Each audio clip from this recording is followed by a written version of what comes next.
حضرات کیفیات ذات جو ہیں ان کی ایکسپلینیشن میں کچھ لفظ ایسے استعمال ہوتے ہیں کہ جو ہمیں سمجھ نہیں آتے، اور چونکہ سمجھ نہیں آتے اس لیے ہم ان کے بارے میں غلط فہمی میں پڑ جاتے ہیں۔ حضرت جنید نے فرمایا الاحوال کالبروق وانجب کا فحادث النفس، کہ احوال جو ہے خدا کی طرف سے آنے والے احوال یہ بجلی کے کودے کی طرح، بجلی کی لپک کی طرح ہے، اور جو باقی رہ جاتا ہے وہ حدیث نفس، جو مستقل آپ کے اندر موجود ہے وہ حدیث نفس، مگر خیال خیر جو ہے کودے کی طرح، بجلی کی لپک کی طرح آئے گا۔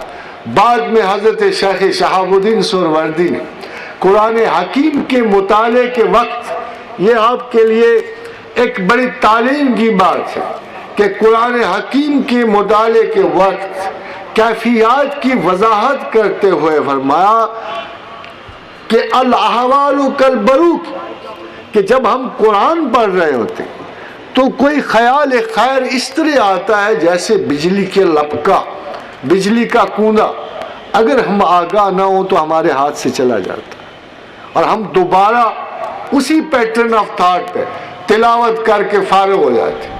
اگر ہم تھوڑے سے کوشش ہو جائیں، تھوڑے سے آگاہ رہیں اور خیال خیر کی گرفت کے قابل ہو جائیں، وہ جو بجلی کے لپک کی طرح ایک خیال خیر آتا ہے، اگر ہم اسے ڈھونڈنے کے ہمارے انسٹرومنٹ آف مائنڈ اس قابل ہو جائیں کہ اسے کیپچر کر لیں، تو آپ ایک کے بعد دو کے 10 اور اس کے بعد اس حال تک آپ پہنچ جاتے ہیں کہ یہ تجلیات برقی دائمی ہو جاتے ہیں۔ پھر آپ کے سینے پہ الہام اترنا شروع ہو جاتے ہیں، اللہ کے معانی اترنے شروع ہو جاتے ہیں، پھر آپ قرآن عمومی لوگوں کی طرح نہیں پڑھتے، پھر یہ بروق جو ہیں، یہ لپک جو ہے بجلی کی آپ کے دل کا حصہ بن جاتی ہے اور حدیث نفس کا اختتام ہو جاتا ہے۔ ایک بزرگ نے ایک چھوٹی سی وضاحت فرمائی کہ من صفا الحب فہو صاف ہے، جس نے محبت کی وہ صاف ہے، جس نے محبت کی وہ صاف ہے۔ ومن صفا الحبیب فہو صوفی، اور جو دوست میں غرق ہو گیا وہ صوفی۔ جس نے صفا سے محبت کی، جس نے اصول سے محبت کی، جس نے خیال سے محبت کی، وہ صاف، وہ نیک آدمی، صاف ستھرا آدمی، مگر جو خدا کی محبت میں غرق ہو گیا وہ صوفی ہے۔ یعنی دونوں کا فرق بتایا کہ صاف میں اور صوفی میں کیا فرق۔ قدر میں کھو جاتا، صاف جو ہے وہ ویلیو میں کھو جاتا، محبت میں کھو جائے گا، انصاف میں کھو جائے گا، اخلاق میں کھو جائے گا، مگر صوفی صاحب قدر میں کھو جاتا ہے، وہ اخلاق بنانے والے میں کھو جاتا ہے، وہ اللہ میں غرق ہو جاتا ہے۔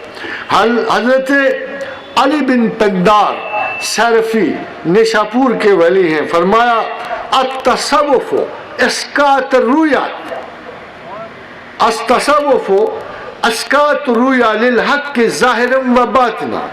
تصوف یہ ہے کہ صوفی ظاہر و باطن میں حق کی خاطر خود کو نہ دیکھے۔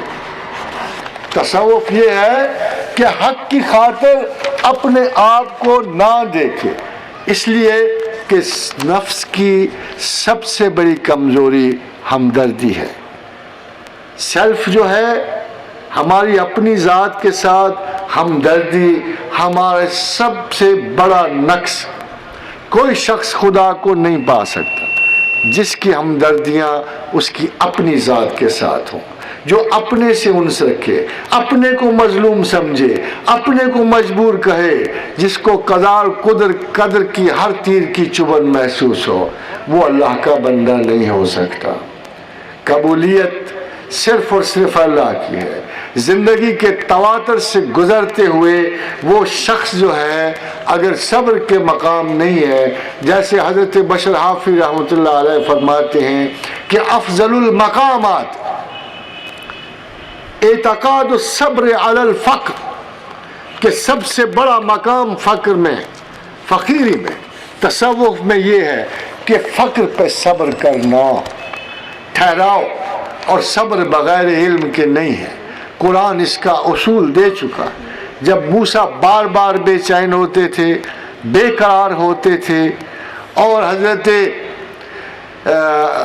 ان کے خضر کے کاموں میں دخل دیتے تھے، تو تنگ آ کے خضر نے کہا کیف تصبر علی ما لم تحط بہ خبرا، اے موسیٰ تجھے صبر کیسے آئے، تجھے علم جو نہیں۔ تو علم سے صبر ہوتا، جاننے سے صبر ہوتا ہے۔ جن لوگوں نے خدا کو جاننے کی کوشش کی، اس کی قربت اور ہمسائیگی کی کوشش کی، وہی صبر والے ہیں اور وہی صوب ہیں۔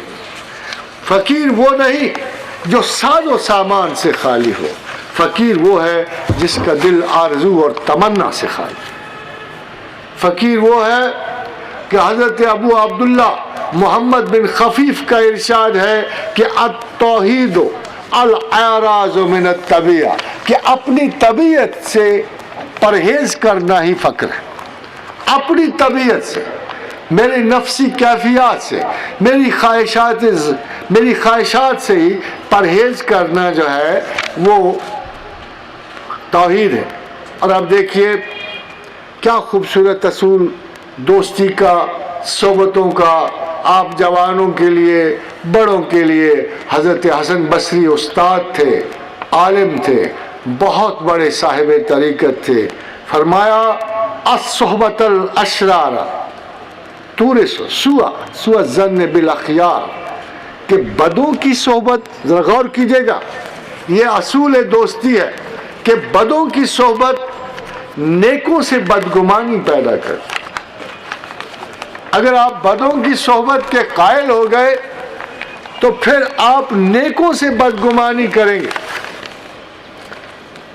اس لیے کہ بدوں کا کام غیبت ہے، بدوں کا کام شکایت ہے، بدوں کا کام، اشرار کا کام اپنی جگہ چھیڑا چھاڑی ہے۔ آپ کو پھر نیک آدمی نظر نہیں آئے گا، کیونکہ بدوں کی صحبت اپنی ذات کے اوپر سے دوسروں کا مطالعہ کرتی ہے۔ میں کب کسی کا قائل ہو سکتا ہوں اگر مجھ میں صلاحیت خیر نہ ہو؟ اسی لیے بڑے بڑے اچھے لوگوں کے، ان کے اعزا و اقارب اس لیے مخالفت کرتے ہیں کہ وہ اپنی ذات پہ گمان کرتے ہیں کہ یہ کیسے، یہ تو ہم میں سے ہی ہے۔ جیسے اللہ کے رسول کے بارے میں کہتے یہ کہاں سے نرالے ہو گئے، ہم میں سے تو ہیں، یہ بھی قریش ہیں، ہاشمی ہیں، اگر ہوتے تو ہم ایسے ہوتے، یہ کیسے ایسے ڈفرینٹ ہو گئے۔ تو یہ بدوں کی صحبت جو ہے نیکوں کے بارے میں بدگمانی پیدا کرتی ہے۔